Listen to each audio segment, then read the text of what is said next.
Every once in a while here on Weather World, we have a specific type of experimental weather segment we call long shots. And long shots is different than sure bets, where we're saying with a great deal of certainty what's going to happen in the medium range period. In long shots, we're looking way out, and tonight we're going to look way, way out in terms of conditions. And we're using a totally different method of forecasting. Rather than the traditional approach of the simulations of the atmosphere, starting with observations that then use the computer programs that are coded with the way the atmosphere behaves, we're using analog forecasting. And that is kind of trying to match patterns from the past with what we think the future might bring. And with all of our experimental forecasts on Weather World, we always like to kind of update you on what things have been happening. And we have two outstanding forecasts that we're going to review, neither of which we can verify, and we'll also put a new one out as well. So first of all, let's take a look back. And this was the specific long shot that was made on the 3rd of July. At that time, we were looking at a dry autumn. September, October, November, below average precipitation was the target.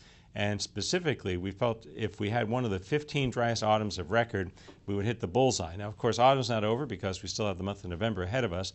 But to give you some sense of what the precipitation has been like for the past 60 days, at least ending yesterday, this gives you an idea. Pennsylvania, of course, kind of outlined right in here, just in case it's a little bit hard to see because the border is fairly white and thin. But the areas that are in these orange colors and darker oranges are 50% of normal precipitation.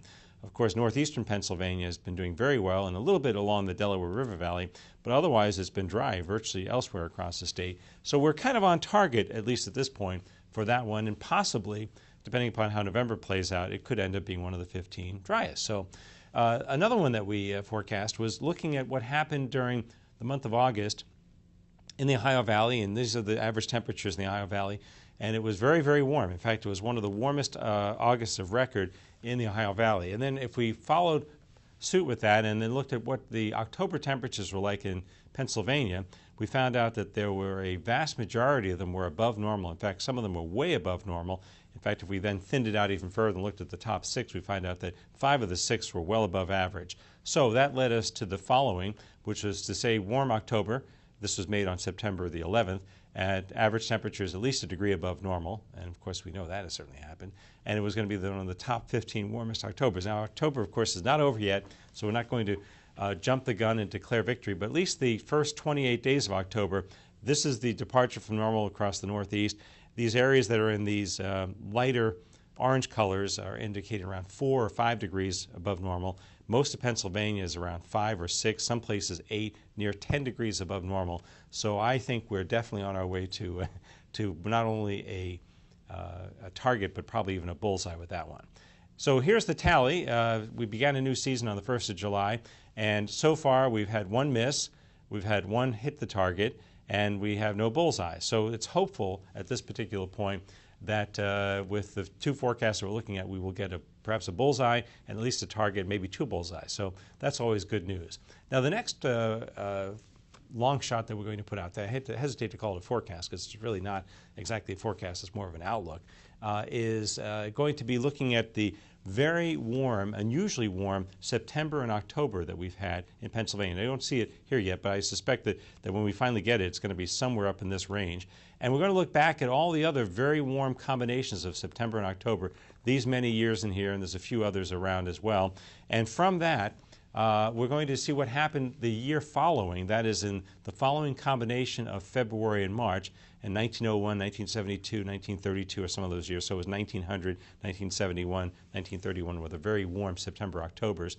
And this is the temperature pattern across the U.S. Everybody is in green or blue, indicating below average temperatures, and some places are in dark blue, indicating pretty far below average. So if we then tease it out and just look specifically at the climate division in this part of Pennsylvania, kind of in the west central part of the state, and then specifically saw what the departures were like in those years, the year following, of course, that very warm September-October combination. And we see that other than for 1921 and 1922, both of which were warm in February and March that followed, we see many of them had at least one of the months, and some of them both months, below average, and some of them were very cold. Here's a combination of 6 below, there's a 13 below, a 4 below, another 4 below, an 8 and a 4 below. So we see an opportunity here for some very chilly weather coming up as we get into the latter part of this coming winter. And that indeed will be our next long shot made here on the 30th of October. Statewide average temperatures for the combination of February and March 2008 below normal, and specifically we're going to go for a bullseye if we get a real whopping cold spell in there of at least 2 weeks plus, maybe even more, of consecutive below average temperatures, which we haven't had in a long time here, then we'll call that a bullseye. So that happens to be long shots for this particular time around, and we'll be back with more in just a moment.